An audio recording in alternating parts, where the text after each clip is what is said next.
Karena tingkatan manusia di hadapan Allah itu yang paling rendah adalah manusia itu sendiri.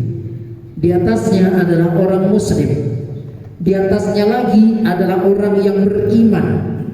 Di atasnya orang yang beriman adalah orang yang muhsin, berbuat kebaikan. Di atasnya orang muhsin adalah mukhlisin, orang yang berbuat kebaikan dengan hati yang ikhlas. Dan orang yang paling tertinggi tingkatannya dari semua tingkatan ini adalah orang yang muttaqin.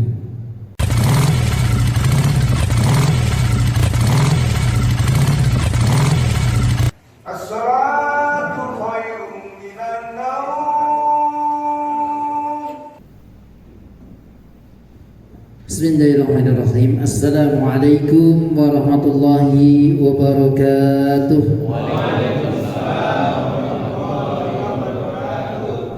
Alhamdulillahi rabbil alamin. Alhamdulillahilladzi anzala as-sakinata fi qulubil mu'minin. Asyhadu an la ilaha illallah wa asyhadu anna Muhammadan abduhu wa rasuluh. Allahumma salli wa sallim ala nabiyyina wa rasulina Muhammadin wa ala alihi wa ashabihi wa man tabi'ahum bi ihsanin ila yaumiddin. Hadirin wa hadirat rahimani wa rahimakumullah. Yang pertama dan utama, kita senantiasa bersyukur kehadirat Allah Azza wa Jalla yang tiada henti-hentinya, tiada putus-putusnya, memberikan nikmat, karunia, rahmat, ma'unah dan barokahnya, sehingga kita dipanjangkan umur, disehatkan badan, diringankan niat kita, diikhlaskan hati kita untuk senantiasa menjaga ibadah kepada Allah. Semoga Allah karuniakan keistiqomahan dalam hidup kita, Allah mudahkan urusan kita, dan Allah hadiahkan kepada kita dengan akhir yang baik, akhir yang husnul khatimah. Amin. Salawat dan salam semoga senantiasa tercurah kepada baginda Rasulullah Muhammad sallallahu alaihi wasallam, pada seluruh keluarga, sahabat dan umatnya. Semoga termasuk kita yang senantiasa menantikan syafaatnya terlebih kelak di hari kiamat nanti. Amin ya rabbal alamin. Yang pertama kami mengucapkan sulhul khair.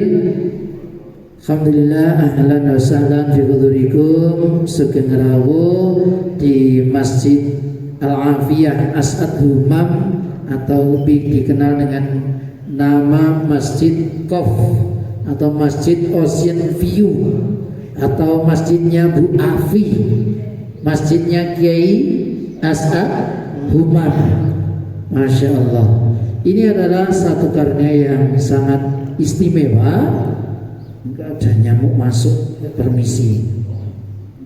Alhamdulillah, bapak-bapak dan ibu-ibu, Beker subuhan pagi ini saya diamanai untuk membersamai panjenengan semua.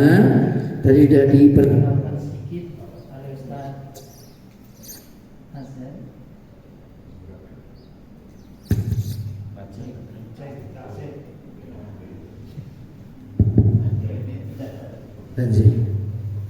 Ustaz Azam, beliau adalah salah satu DKM-nya Masjid Qof. Nah, saya kebetulan pembantu beliau di Masjid Qof ini. Hanya saja saya di antara para DKM itu rumahnya paling dekat. Kalau beliau di Madukismo, Ustaz Ferry di Jogja, Pak Karim di Jogja, Bu Afi di Jogja, saya tinggalnya di Girijati. Hanya 1 kilo dari sini, 1 kilometer.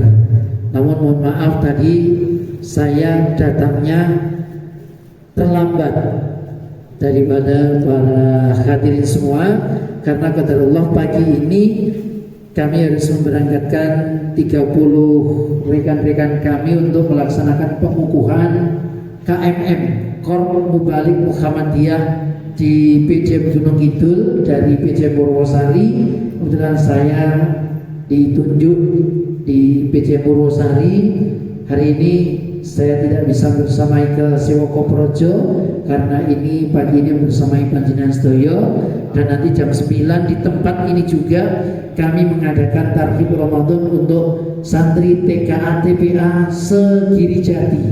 Kurang lebih ada 300 anak nanti akan berkumpul di aula ini untuk bersama-sama menyambut bulan Ramadan dengan semangat dan kisah Islami bersama Kak Aris pahlawan bertopeng. Ya, jadi memang kami di Purwosari ini istimewa, harus membersamai mulai dari yang anak-anak masih kecil sampai nenek-nenek, kakek-kakek yang sudah sepuh. Maka saya menyesuaikan diri biasanya. Saya kalau sama anak-anak ya bertingkah seperti anak-anak. Nah itu udah Ustaz dari Batko juga, ada teman-teman dari Batko wilayah. Alhamdulillah ada beberapa teman juga, teman saya yang sangat luar biasa. Tadi ada Mas Narjo. Mas Narjo itu aslinya Giri Jati juga, tadi gabung dengan Baker Subuhan, katanya baru pertama kali sekalian ikut rumahnya sini. Dan juga tadi saya ada Pak Ketua Pak Agus dari Karangmojo, Pak. Nah saya juga Alhamdulillah kalau di Karangmojo cukup hafal, dan saya 6 tahun ada di Karangmojo di Al-Hikmah dari Kiai Harun Al-Rasyid almarhum yang waktu itu di pondok pesantren beliau. Baik para hadirin semuanya yang saya hormati, itu sekilas perkenalan saya. Kalau nama saya mungkin sudah dikenal, saya Rugi Arianto dari Pak Azam. Mas Azam sudah mengenalkan rumah saya di sini saja di Giri Jati. Mungkin barangkali satu waktu bisa mampir ke tempat kami juga. Kami ada gedung dakwah kurang lebih 1 kilo dari sini, gedung dakwah Muhammadiyah, juga kemarin dimanfaatkan dari teman-teman Pak Dai Bahtiar dari Nitian, mengadakan praker di sana untuk Masjid Assalam Nitian. Dan nanti mungkin bisa kerjasama juga dengan Lazismu Purwosari. Kami juga ada berbagai kegiatan, termasuk kegiatan sosial, dropping air bersih, kemudian santunan anak yatim, juga duafa dan sebagainya. Intinya kita bersama-sama fastabiqul khairat, karena kita yakin, saya juga percaya kehadiran panjenengan, niatan baik panjenengan di pagi ini salah satunya adalah ingin menjadi khairul ummah, khairun nas. Rasulullah bersabda, khairun nas anfa'uhum linnas. Sebaik-baik manusia adalah orang yang membawa manfaat untuk orang lain. Dan Allah katakan dalam Al-Quran, kuntum khairu ummatin ukhrijat linnas ta'muruna bil ma'ruf wa tanhauna 'anil munkar wa tu'minuna billah. Syarat kita menjadi makhluk yang terbaik, insya Allah kita sebelum apa-apa sebenarnya kita sudah menjadi umat yang terbaik, makhluk yang terbaik. Allah katakan bahwa kita diciptakan menjadi makhluk yang terbaik. Insya Allah manusia itu adalah makhluk yang terbaik. Setelah kita menjadi makhluk yang terbaik, Allah berfirman, laqad khalaqnal insana fi ahsani taqwim. Allah ciptakan manusia itu dalam bentuk yang sebaik-baiknya. Kemudian dari bentuk yang terbaik itu kita ingin menjadi yang terbaik lagi. Allah katakan kuntum khairu ummatin ukhrijat linnas ta'muruna bil ma'ruf wa tanhauna 'anil munkar wa tu'minuna billah. Secara fisik, secara ciptaan, secara makhluk kita sudah terbaik. Tapi di antara manusia yang terbaik itu ada yang lebih baik lagi, yaitu tatkala manusia ini mau kemudian mengajak kepada kebaikan, mencegah kepada kemungkaran dengan dasar iman kepada Allah. Ketika kita sudah menjadi manusia, menjadi umat Islam, menjadi orang yang beriman, maka kita sudah memiliki 3 tingkatan yang sangat mulia. Sempurna secara ciptaan, sempurna secara nikmat, sempurna secara karunia. Sempurna ciptaan, Allah katakan tadi kita dicipta di antara makhluk yang lain kita paling sempurna. Malaikat makhluk yang taat tapi tidak punya zahir. Kemudian binatang, makhluk yang dohir tapi tidak sempurna. Matanya tidak sempurna dalam arti yang sempurna adalah manusia. Dia tidak punya akal, punya mata, punya telinga, tapi tidak punya akal. Manusia ada yang punya akal, ada yang punya mata, ada yang punya telinga, tetapi tidak dikaruniakan iman. Bahkan Islam pun tidak. Maka kemudian ketika kita dijadikan oleh Allah menjadi makhluk yang sempurna secara ciptaannya, disempurnakan dengan nikmatnya yaitu Islam, sebagaimana Allah firmankan dalam surat Al-Maidah ayat 3, Al-yawma akmaltu lakum dinakum wa atmamtu alaikum ni'mati wa raditu lakumul Islama dinan. Allah jadikan Islam itu sebagai nikmat yang sempurna.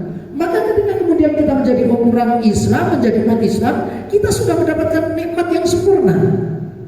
Hanya tinggal kita kemudian menjaga kesempurnaan itu dengan amanu wa amilus sholihat, iman dan amal salih. Nah, kita melaksanakan subuh berjamaah ini, baik kesubuhan ini, salah satu cara menjaga kesempurnaan nikmat itu. Karena betapa banyak orang yang dikaruniai nikmat begitu banyak oleh Allah, tapi tidak bisa menjaganya.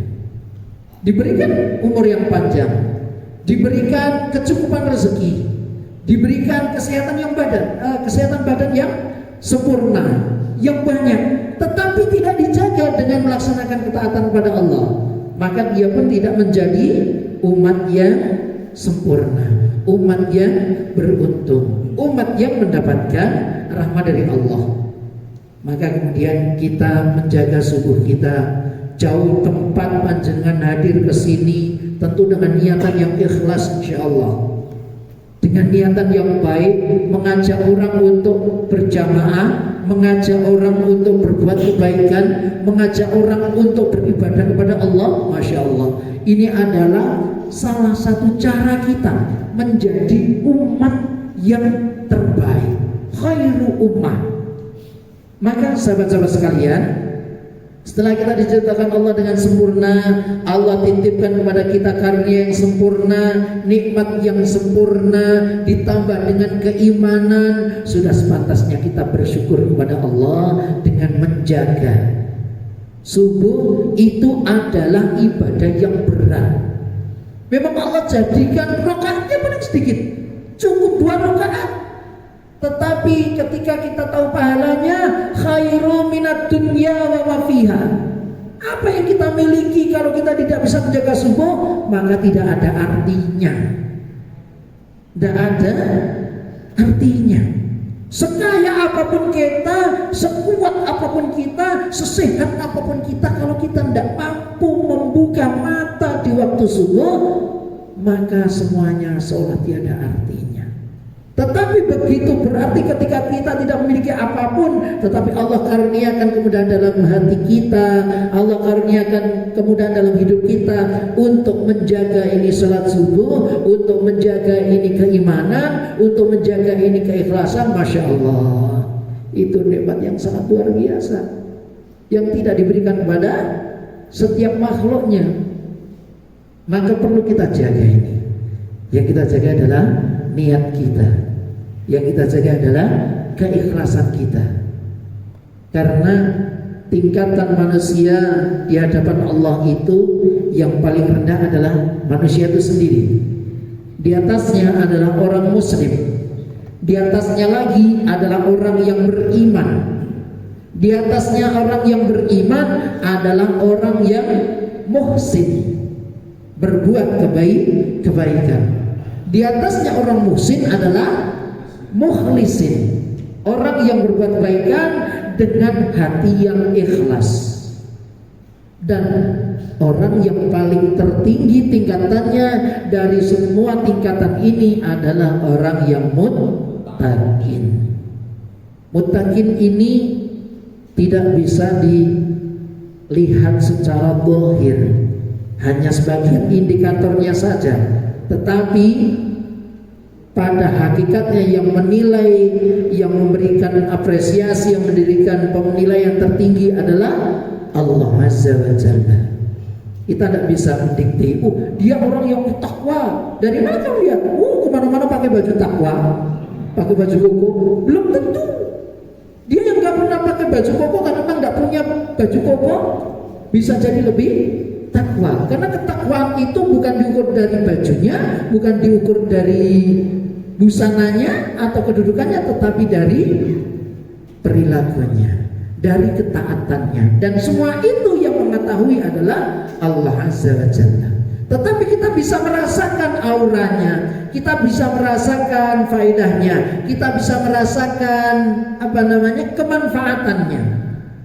Dari apa indikatornya? Dari 3 hal tadi, yaitu adalah ta'muruna bil ma'ruf wa tanhauna 'anil munkar wa tu'minuna billah. Mengajak pada kebaikan. Kalau belum bisa mengajak pada kebaikan pada orang lain, setidaknya diri kita sendiri yang melakukan kebaikan itu. Maka Ali bin Abi Thalib pernah mengatakan, jika ada 1000 orang yang berbuat baik, jadilah 1 di antaranya. Jika ada 100 orang yang berbuat kebaikan, maka jadilah 1 di antaranya. Jika ada 10 orang yang berbuat kebaikan, jadilah 1 di antaranya.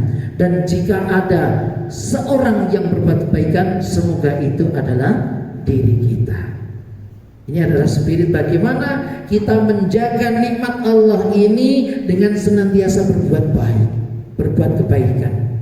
Dan kebaikan itu tidak selalu berbentuk sesuatu yang besar, karena kita tidak tahu kebaikan yang mana yang bisa mengantarkan kita kepada ridhonya Allah, surganya Allah. Boleh jadi ini suguhan ini kita tidak dinilai oleh Allah apa-apa. Karena apa? Karena mungkin ada ketidakikhlasan dalam hati kita, ada menggerutu dalam hati kita, ada niatan-niatan ria yang terselip dalam hati kita. Kita tidak tahu. Tetapi justru mungkin hanya dengan kalimat istighfar yang kita lantunkan kepada Allah dengan penuh keikhlasan, kecil sepertinya kita lakukan, tetapi besar di mata Allah. Karena apa? Karena keikhlasan dalam hati kita, karena keimanan dalam hati kita, karena keyakinan dalam hati kita. Bisa jadi itu adalah wasilah Allah jadikan kita masuk dalam surganya. Maka tidak boleh kita kemudian mengabaikan kebaikan-kebaikan yang kecil. Begitu sebaliknya, kita juga tidak boleh mengabaikan dosa-dosa yang kecil, karena kita tidak tahu. Belum tentu orang masuk neraka itu karena dosanya yang sangat besar. Bisa jadi ahli ibadah masuk neraka karena dosanya yang kecil, tapi tidak menutup kemungkinan ahli maksiat masuk ke dalam surga karena kebaikannya yang kecil. Maka keduanya tidak boleh kita abaikan. Kita tidak boleh mengabaikan kebaikan meskipun kecil, tetapi kita juga tidak boleh menyepelekan dosa-dosa kita yang kecil. Maka senantiasa kita pelihara kebaikan kita kepada Allah, ketaatan kita kepada Allah, dan tentunya adalah doa kita kepada Allah agar Allah senantiasa menjaga diri kita, menjaga kita ketika berbuat kebaikan supaya tidak timbul ria, menjaga diri kita ketika kita berada dalam lingkungan yang tidak baik agar tidak terjerumus ke dalam dosa-dosa yang kecil maupun yang besar. Kita hanya minta kepada Allah, kita minta kepada Allah pertolongan itu, karena tidak ada yang bisa menolong kita kecuali Allah. Yang kedua, amar ma'ruf. Yang kedua, nahi munkar. Kita mencegah dari kemungkaran. Kalau kita belum bisa mencegah kemungkaran pada orang lain, setidaknya diri kita supaya tidak melakukan kemungkaran itu. Saat ini seperti halnya kita tahu, kemungkaran di dunia ini sudah semakin tidak terbendung lagi.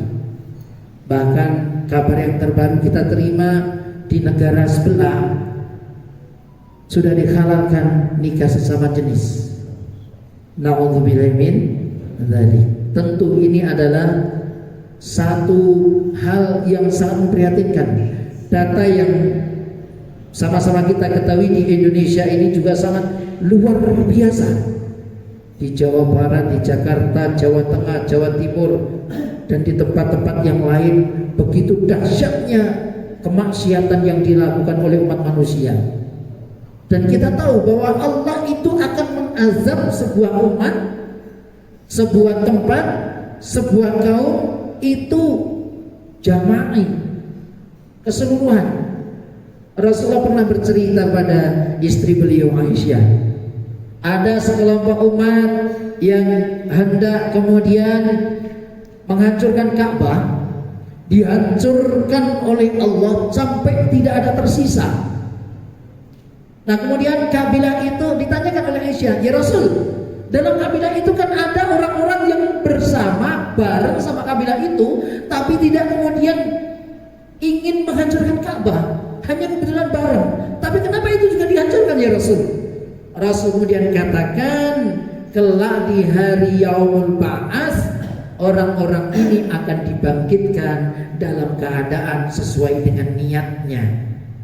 Yang niatnya ingin menghancurkan Ka'bah, ingin berbuat kemaksiatan, ingin berbuat kemungkaran, maka dia dibangkitkan sesuai dengan niatnya.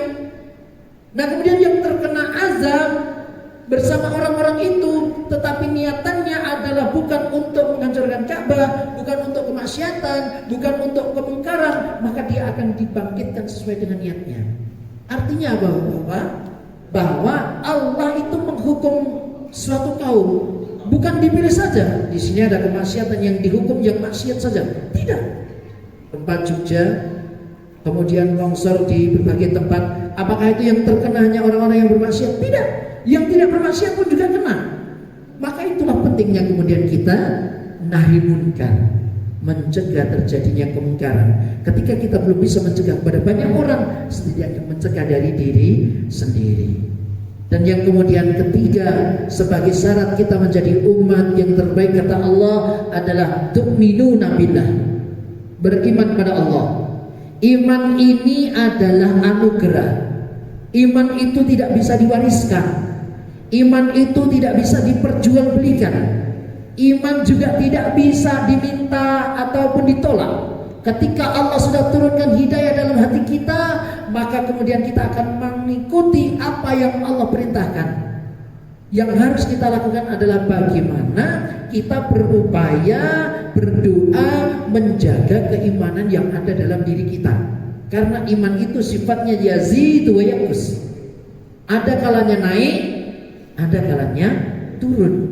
Ketika iman naik seperti ini, jauh tempat, malam, gelap, keluar uang untuk beli bensin, jalan untuk sebuah. Karena apa? Karena iman di dada. Terpanggil, saya harus ikut syiar, saya harus ikut dakwah, saya harus ikut ke sana. Untuk apa niatannya? Lillahi ta'ala. Ini imannya naik. Tapi kalau iman lagi turun, jangankan ikut bengkel subuhan, masjid depan rumah juga gak berangkat. Karena imannya turun. Maka pentingnya kita menjaga iman, dan kita berdoa kepada Allah agar Allah senantiasa karuniakan kepada kita keimanan yang menetap dalam hati kita dengan doanya, Allahumma a'ina ala dzikrika wa syukrika wa husna ibadatik. Itu adalah salah satu doa kita minta kepada Allah agar Allah tetapkan hidayah dalam hati kita. Allah tetapkan hati kita untuk senantiasa ingat kepada Allah. Allah tetapkan dalam hati kita, dalam hidup kita untuk selalu mensyukuri nikmat Allah. Dan Allah tetapkan dalam hati kita untuk selalu beribadah kepada Allah. Masya Allah. Allahumma a'ina ala dzikrika wa syukrika wa husna ibadatik.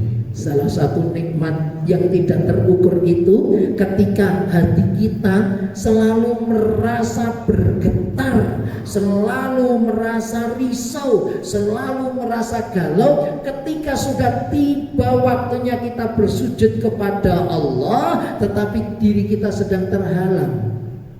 Sudah waktunya zuhur, sudah waktunya subuh, sudah waktunya asar, sudah waktunya maghrib, kita belum bisa melaksanakan, terhalang. Tapi dalam hati kita kemudian ada rasa yang gelisah, ada rasa yang resah, ada rasa yang galau, khawatir karena kita belum bisa melaksanakan perintah Allah. Masya Allah, itulah tanda Allah dekat dengan kita. Allah dekat dengan kita.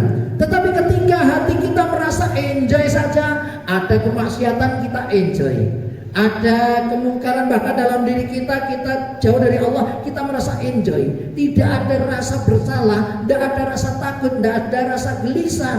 Nauzubillah min dzalik. Jangan sampai seperti itu.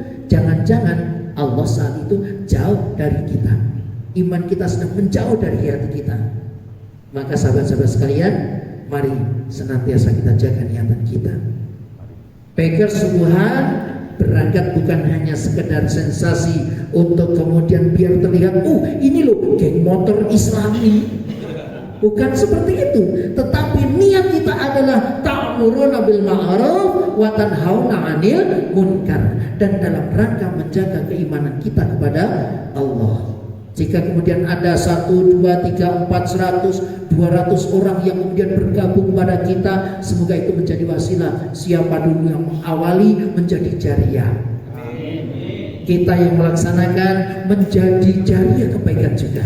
Dan apa yang diberikan, dibawakan dengan berbagai niatan kebaikan tadi, Allah ganti dengan pahala yang besar di dunia hingga di akhirat. Pada akhirnya, ikhwan rahimakumullah, marilah senantiasa kita mohon kepada Allah, semoga Allah karuniakan dalam hati kita keteguhan iman, keikhlasan hati, dan ketaatan dalam beribadah, sehingga Allah jadikan orang-orang kepada kita sebagai orang-orang yang beruntung, orang-orang yang mendapatkan kebaikan di dunia hingga di akhirat nanti. Amin ya rabbal alamin. Pada akhirnya, setelah selesainya agenda ini, manakala panjenengan semua akan melaksanakan kegiatan seterusnya, kami ucapkan selamat untuk beraktivitas. Pada akhirnya nanti kundur di rumah piyambak-piyambak, teman-teman piyambak kan di kawanan sehat walafiat, selamat di jalan. Kami doakan sabatakallahu taqwakum wa ghafara damakum wa yasarlakum haitsu ma kuntum. Jazakumullah khairan katsira, jazakumullah khairan ahsanal jazaa. Demikian yang dapat saya sampaikan, semoga ada manfaatnya. Ada salah dan khilafnya mohon maaf. Akhiru da'wana alhamdulillah, tsumma akhiru kalam assalamualaikum warahmatullahi wabarakatuh.